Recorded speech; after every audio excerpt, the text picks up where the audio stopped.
Todos nós conhecemos a história do fim de São Cipriano, o mártir, o conto de redenção do pecador, a vitória da fé sobre as trevas, a alma do bruxo que no último instante foi lavada e acolhida no céu. Mas, e se essa não for a história completa? E se o maior pacto de sua vida, assinado com sangue e testemunhado pelo próprio inferno, não pudesse ser simplesmente rasgado?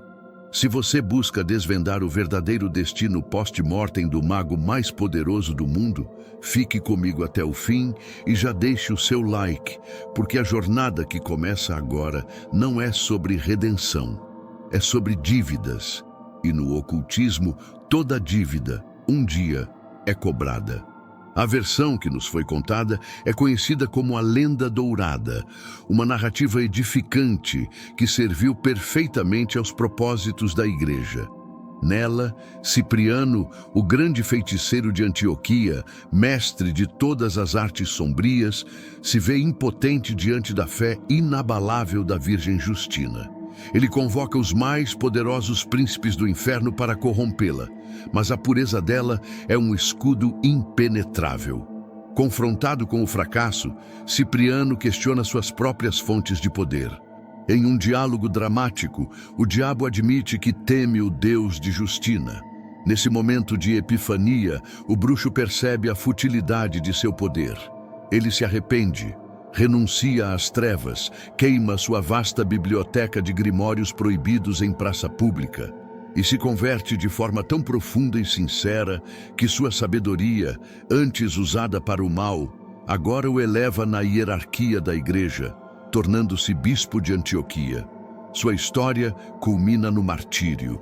Ao lado de Justina, ele é torturado e decapitado por sua nova fé, selando seu lugar no cânone dos santos.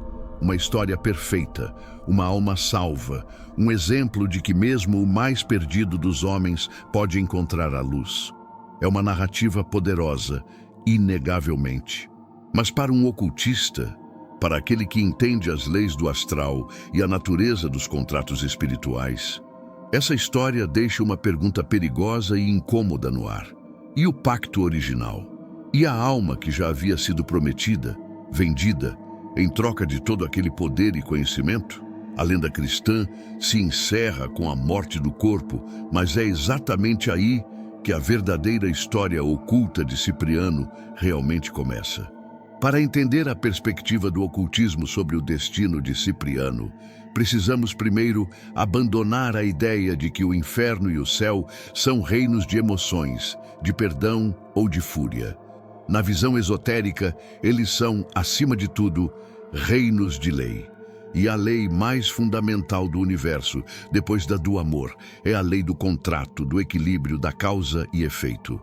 Um pacto com uma entidade de alta hierarquia infernal, como Lúcifer ou Belzebu, não é uma promessa sussurrada ao vento. É um ato jurídico espiritual. A alma do praticante não é apenas prometida, ela é de fato vendida. O contrato é assinado com sangue, a substância que carrega a essência vital e a assinatura etérica do indivíduo.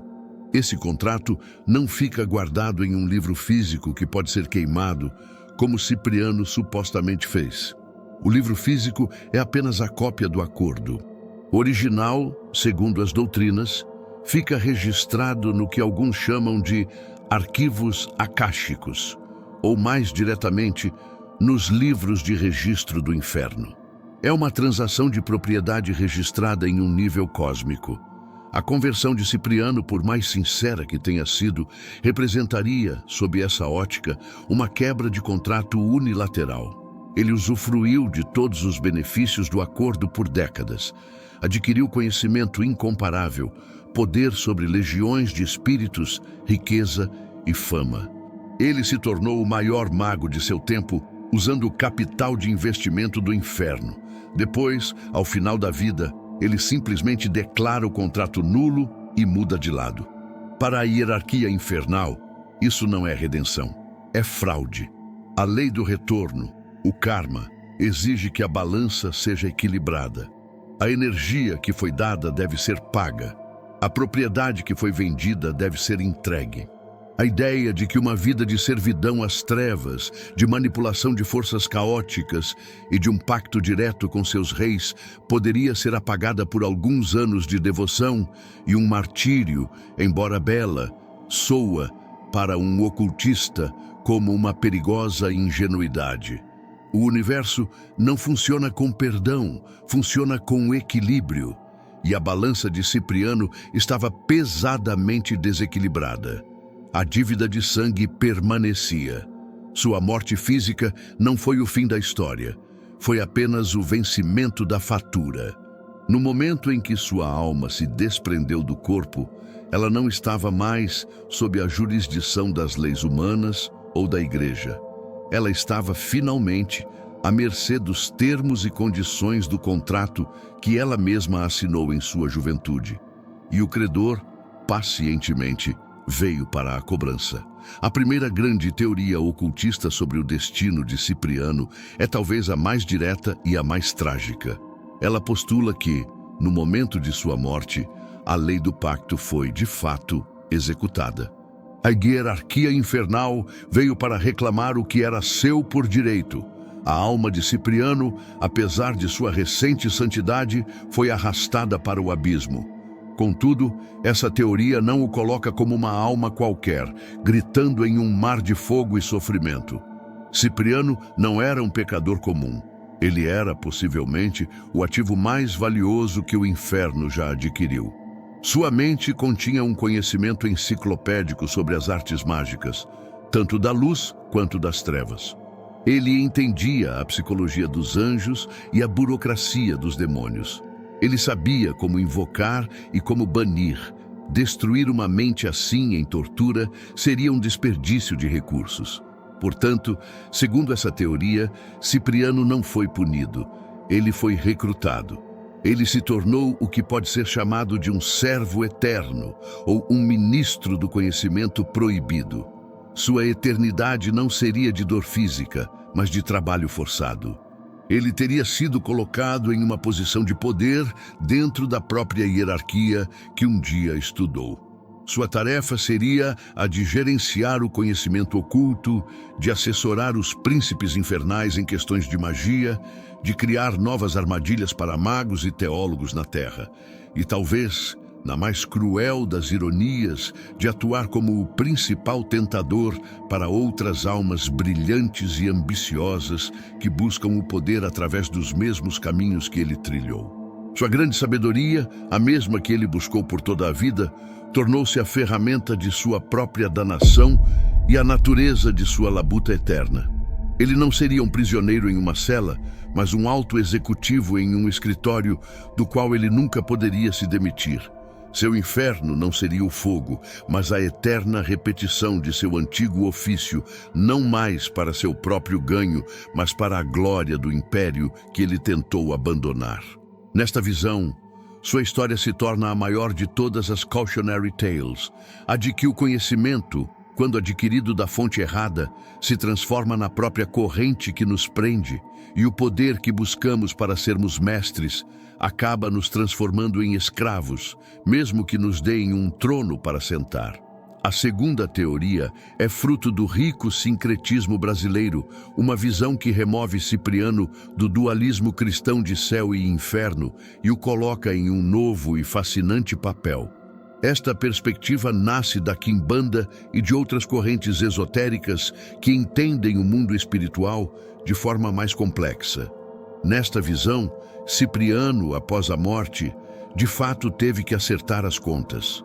Ele não pôde simplesmente ascender como um santo, mas ele também não foi escravizado pelo inferno cristão. A razão é simples: Cipriano era poderoso demais. Ele não era apenas um devedor. Ele era um mestre da magia que havia superado até mesmo seus mestres demoníacos em certos aspectos, como provado em sua lendária batalha contra o rei Bael. Uma alma com tal poder e conhecimento não poderia ser subjugada facilmente. Em vez disso, através de um processo de negociação astral e da própria força de sua vontade, ele teria conquistado sua própria jurisdição no mundo espiritual. Ele teria se tornado uma entidade independente, um mestre ascensionado da alta magia. No Brasil, essa teoria ganhou uma forma específica e poderosa. Cipriano teria se tornado um Exu. Não um quiumba, um espírito sofredor, mas um Exu coroado, o líder de uma falange, conhecido como Exu Cipriano. Nessa forma, ele não seria nem bom nem mau. Seria uma força da natureza, um guardião dos mistérios da feitiçaria, da vida e da morte. Ele trabalharia na esquerda, na linha da quimbanda, regendo sobre os feitiços, os pactos, a quebra e a criação de demandas. Ele seria o patrono dos feiticeiros, o guia daqueles que, como ele, caminham na linha tênue entre a luz e a sombra. Seria uma entidade a ser tratada com o máximo respeito, pois, tendo vivido como homem, ele entende todas as fraquezas e ambições humanas. E tendo se tornado um mestre espiritual, ele age com uma justiça implacável. Chamar por Exu Cipriano seria como chamar pelo próprio arquétipo do mago. Ele pode te ensinar os maiores segredos, mas cobrará um preço alto pelo conhecimento. Ele pode te proteger dos inimigos, mas também pode ser o seu maior carrasco se você quebrar sua palavra. Esta teoria é fascinante porque ela não anula a história de Cipriano, mas a continua.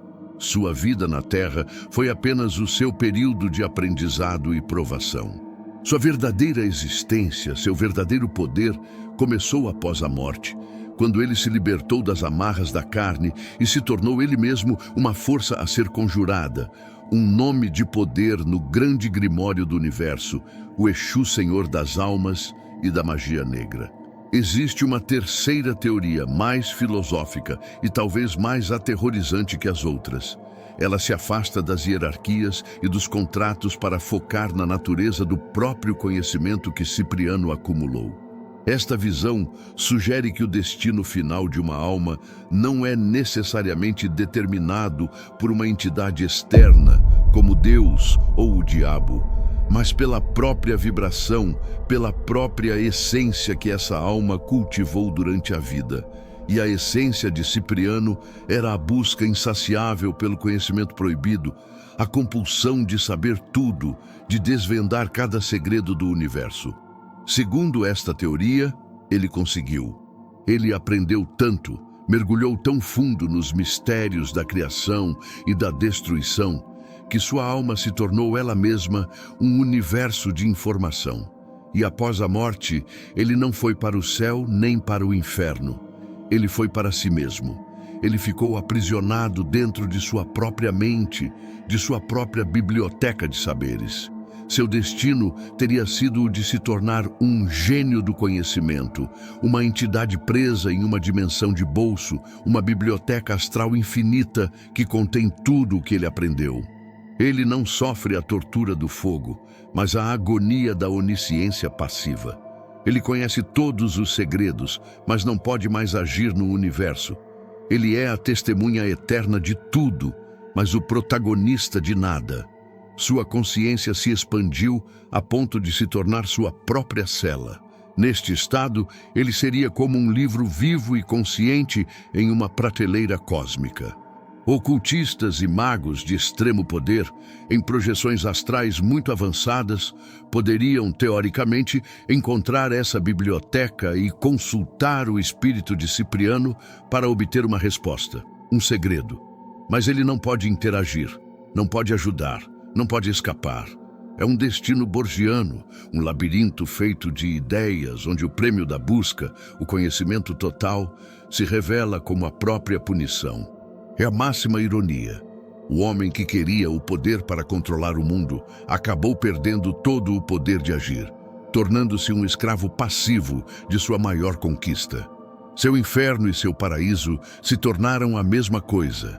O conhecimento infinito, experimentado em uma solidão igualmente infinita.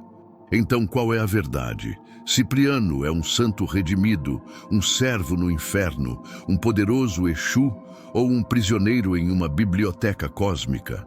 A beleza e o terror do ocultismo residem no fato de que essas teorias podem não ser mutuamente exclusivas. A figura de Cipriano, após sua morte, tornou-se tão poderosa que ele pode ser todas essas coisas ao mesmo tempo para pessoas diferentes, em diferentes correntes de fé e magia. No momento em que morreu, sua história deixou de ser a de um homem e se tornou um mito, um arquétipo. E mitos são vivos. Eles são alimentados pela energia do pensamento humano. A fé de milhões de cristãos que o veem como santo o sustenta nessa vibração, permitindo que ele atue como um intercessor de luz para aqueles que o buscam com esse propósito. O medo e o respeito de milhares de praticantes de Quimbanda que o veem como Exu lhe dão força para se manifestar como uma entidade poderosa nos trabalhos de terreiro, o mestre Cipriano. A busca incessante de ocultistas e magos por seu conhecimento proibido mantém viva sua consciência como um gênio do saber, uma fonte a ser consultada. Cipriano, em morte, tornou-se o que ele sempre foi em vida, uma encruzilhada. Uma ponte entre a fé e a feitiçaria, entre o sagrado e o profano, entre o céu e o inferno. O que talvez tenha acontecido com sua alma não foi uma sentença, mas uma ascensão a um novo estado de ser, o de se tornar um egrégora, uma forma pensamento coletiva, uma entidade multifacetada que reflete a intenção de quem o procura. Para o devoto, ele é santo. Para o quimbandeiro, ele é Exu. Para o mago, ele é o guardião do conhecimento. Para o tolo, ele é o caminho para a perdição. O seu destino final, portanto, pode ser o de ter se tornado um espelho da própria alma humana, com todas as suas dualidades. Sua história não terminou com a morte. Ela apenas começou. E seu nome, quando sussurrado com a intenção correta, seja em uma igreja, em uma encruzilhada ou em uma biblioteca, ainda tem o poder de fazer o véu que separa os mundos tremer. O ciclo de sua lenda não se fechou. Ele se tornou um círculo. E nós, ao contarmos sua história, continuamos a alimentá-lo com nosso fascínio, nosso medo e nosso respeito.